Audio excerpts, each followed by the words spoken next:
stand. Oh, that's got to be close. In the air, taken. Top edge, coming underneath it. Graham Smith after playing so well. Shahid Afridi. Big man, big game.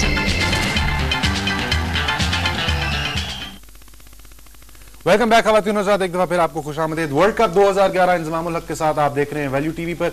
मैं हूं आपका मेजबान यासिर कुरैशी और अब हम discuss कर रहे हैं the final analysis for the match between Pakistan and Sri Lanka. एक दफा फिर आपको मुबारकबाद देते चले पाकिस्तान की जीत पर। इंज भाई, हम अभी बात कर रहे थे कि बैटिंग में भी हमने एक दफा मैच में पूरा ग्रिप कर लिया और फिर इतना स्कोर नहीं किया जितना हमें करना चाहिए था। बॉलिंग करते हुए भी हमने अच्छी ग्रिप किया हुआ था मैच के ऊपर और थोड़ा सा हमने ग्रिप को लूज किया। क्यों हो रहा है ये रिदम पूरा हम फिनिश कर क्यों नहीं कर पा रहे मुकम्मल? जिस तरह आप ऑस्ट्रेलिया की बात कर रहे हैं कि वो जब एक दफा प्रेशर डालते थे तो टीम को वापस नहीं आने देना, हम उनको रास्ता क्यों दे रहे हैं दूसरी टीम से? नहीं, ये मेरे ख्याल में ये है कि इसका बिल्कुल सिंपल सी चीज़ ये है कि जिस टाइम टीम एक ऊपर आती है तो थोड़ा सा रिलैक्स हो जाती है कि हम जीत गए। ना, जीत उस टाइम आती है कि जिस टाइम मैच खत्म हो जाए। बिल्कुल ठीक है ना, उस टाइम आप जीतते हैं कि या आप चेस जिस टाइम कर रहे हैं कि जी ठीक है कि जी हमने हो गया, जी चीज़ हो नहीं गया, आपको करना पड़ेगा ये वाली चीज़।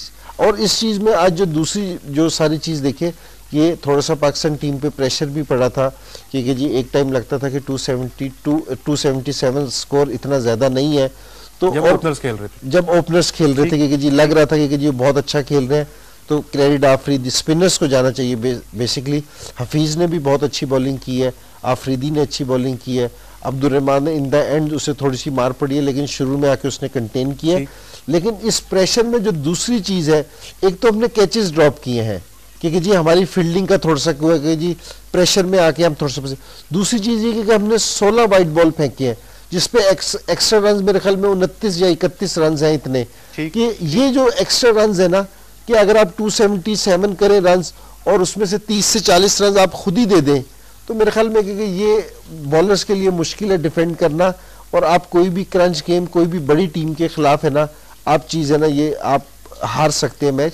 तो मेरे ख्याल में पाकिस्तान को दो चीज़ों पे कंट्रोल करना बहुत ज़रूरी है बॉलर्स के लिए। ये आल्दो के आज बॉलर्स ने बहुत अच्छी बॉलिंग की, लेकिन वाइट बॉल्स पे जो स्कोर है ना, अपना इस चीज़ को कंट्रोल करना पड़ेगा।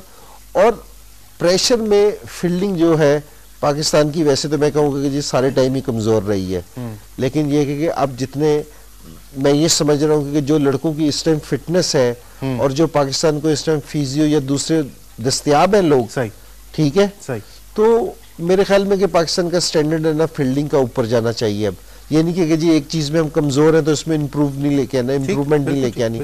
तो मेरे ख्याल में कि जी इम्प्रूवमेंट आने की ज़रूरत है। अगर हमने नंबर 1 की पोजीशन पे आना है कि जी हम ये चाह रहे हैं कि हम नंबर 1 की पोजीशन पे आए, तो मेरे ख्याल में फील्डिंग है ना मेजर रोल अदा करेगी इसमें हमें नंबर 1 आने पे। तो मेरे ख्याल में वकार भी, आफरीदी भी और जो टीम मैनेजमेंट है, जो इनका सारा स्टाफ है, मेरे ख्याल में वो भी इस चीज़ को उन्होंने नोट किया होगा।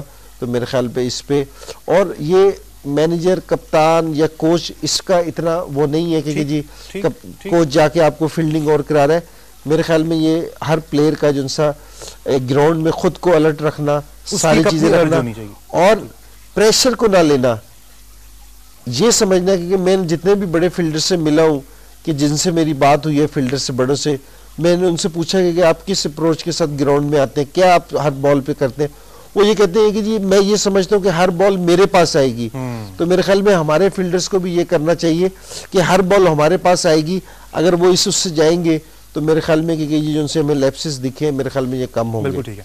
Talking about the Sri Lankan batting, openers बड़ी अच्छी फॉर्म में लग रहे थे, बड़ा फ्लुएंटली खेल रहे थे। ऑल्दो शोएब अख्तर बॉलिंग बहुत अच्छी कर रहे थे, रजाक ने बड़ी अच्छी बॉलिंग शुरू में की और गुल थोड़ा सा ऑफ कलर नजर आए, but the Sri Lankan batsman they were very good with their shot selection और बड़े फ्लुएंट थे वो।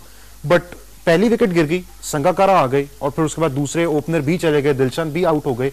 तो हमने देखा कि बिल्कुल कुछ ऐसे लग रहा था कि बैटिंग करनी ही नहीं आ रही या पिच बड़ी मुश्किल हो गई थी। एक्चुअली हुआ क्या? देखिए, एक तो जिस समय उनकी पहली ओपनिंग पार्टनरशिप लगी, जरूर लगी कि जिन्होंने 70-75 रन बनाए हैं, लेकिन कहीं भी ऐसा नहीं लगा कि जिस तरह वो बहुत खुला खेल रहे हैं या पाकिस्तान बॉलर्स ने उनको है ना बिल्कुल फ्री हैंड दिया है कि वो सेट होके बड़े फ्रीली स्ट्रोक मार रहे हैं, ये वाली चीज़ नहीं थी। ठीक है, टाइट बॉलिंग की, टाइट बॉलिंग थी, क्योंकि जी ठीक है विकेट नहीं मिल सकी पाकिस्तानी बॉलर्स को, लेकिन रज़ाक की और शोएब अख्तर की अच्छी बॉलिंग थी। अच्छा, उसके साथ ये है कि जिससे हफीज़ बॉलिंग करने आया, जिस तरह स्पिनर आए, पाकिस्तान को इस चीज़ का ये फ़ायदा हुआ कि बॉल थोड़ा सा नीचे रह रहा था, लो रह रहा था, बैट्समैन को हिट मारने में मुश्किल हो रही थी। उसका एडवांटेज तो सबसे ज़्यादा आफरीदी ने उठाया कि उसकी लाइन लेंथ ऐसी थी कि उसका बॉल स्पिन भी हुआ, ड्रिफ्ट भी हुआ, थोड़ा सा लो भी रहा। तो मेरे ख्याल में कि जितना इसको कंटेन किया ना, हालांकि जो उनको ओपनिंग पार्टनरशिप मिल गई थी, जिस तरह की कंडीशंस थी, तो मेरे ख्याल में श्रीलंका को स्कोर आराम से कर लेना चाहिए था कि 1 से 2 ओवर पहले उनको इस हदफ पे पहुंच जाना चाहिए था। लेकिन ये सारा आफरीदी की बॉलिंग थी कि जिस तरह उसने, अच्छा बॉलिंग में उसने जो सारों से अच्छी चीज़ की कि उसने अटैक किया श्रीलंकन बैट्समैनों पे।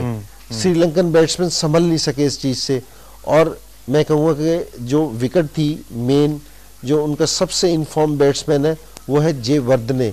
तो शोएब अख्तर की जो उनसी विकेट थी ना, जे वर्धने की, वो बॉल मेरे ख्याल में वहाँ से मैच चेंज हुआ है कि ब्यूटीफुल बॉल, ब्यूटीफुल बॉल।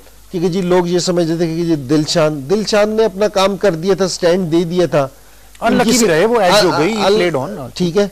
लेकिन मेरे ख्याल में कि जी उनका सारा डिपेंड जो उनकी है ना, वो संगाकारा पे और जे वर्धने पे थी, और जो जे वर्धने आउट हुए ना शोएब अख्तर की बॉल, वहाँ से मेरे ख्याल में पाकिस्तान को कॉन्फिडेंस मिला कि जी हम है ना इनको नीचे प्रेशर में लेके आए वहाँ से।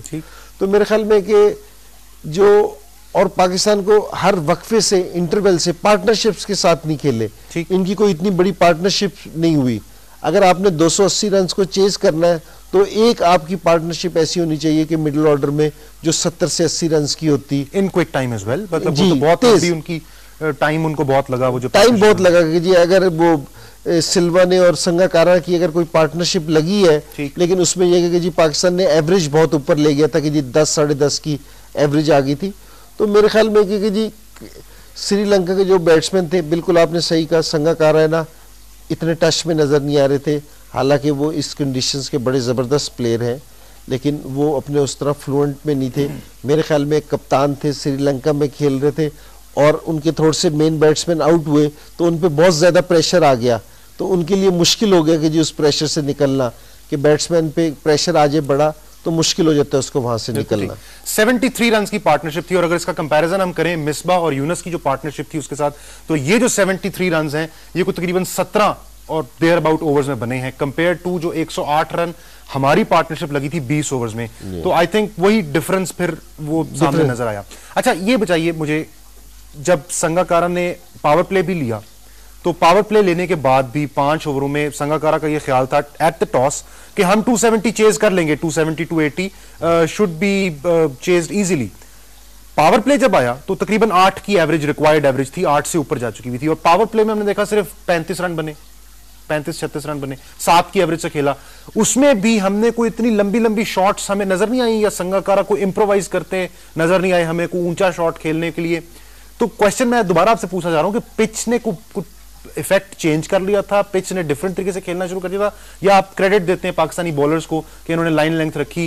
जब पावर प्ले आया तो उस वक्त रहमान भी बॉलिंग कर रहे थे और शोएब अख्तर भी बॉलिंग कर रहे थे उस वक्त। नहीं, मेरे ख्याल में क्रेडिट पाकिस्तानी बॉलर्स को जाता है, ठीक, कि विकेट में कोई बहुत ज्यादा तब्दीली नहीं थी, स्पेशली फास्ट बॉलर्स के लिए, ठीक है। लेकिन मैं कहूँगा कि जिस तरह शोएब ने बॉलिंग की और जिस तरह अब्दुल रहमान ने उस टाइम सर्कल में बॉलिंग की, तो क्रेडिट इन दोनों को जाता है। हालांकि मेरे ख्याल में वहाँ संगाकारा को थोड़ा सा ज़्यादा चांस लेना चाहिए था, लेकिन सिल्वा भी अगर आप देखें कि इन्होंने पहला वाला मैच नहीं खेला था, ये दूसरे मैच में आए हैं, तो मेरे ख्याल में इनके बैट पे भी शुरू में इतने अच्छा बॉल नहीं आ रहा था जिसका वो फ़ायदा उठा सके, और संगाकारा भी बॉल टच में नज़र नहीं आए जिसमें यूजली वो खेलते हैं। तो मेरे ख्याल में कि क्रेडिट है ना पाकिस्तानी बॉलर्स को जाता है जिन्होंने according to the field bowling की, जिसमें आफरीदी ने भी एक ओवर किया जिसमें उसने संगाकारा को आउट किया। तो मेरे ख्याल में क्रेडिट पाकिस्तानी बॉलर्स को जाता है। बिल्कुल ठीक है।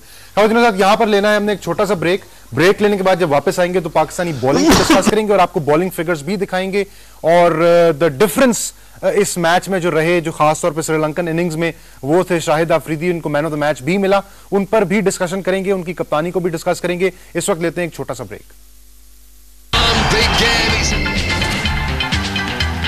अपने 19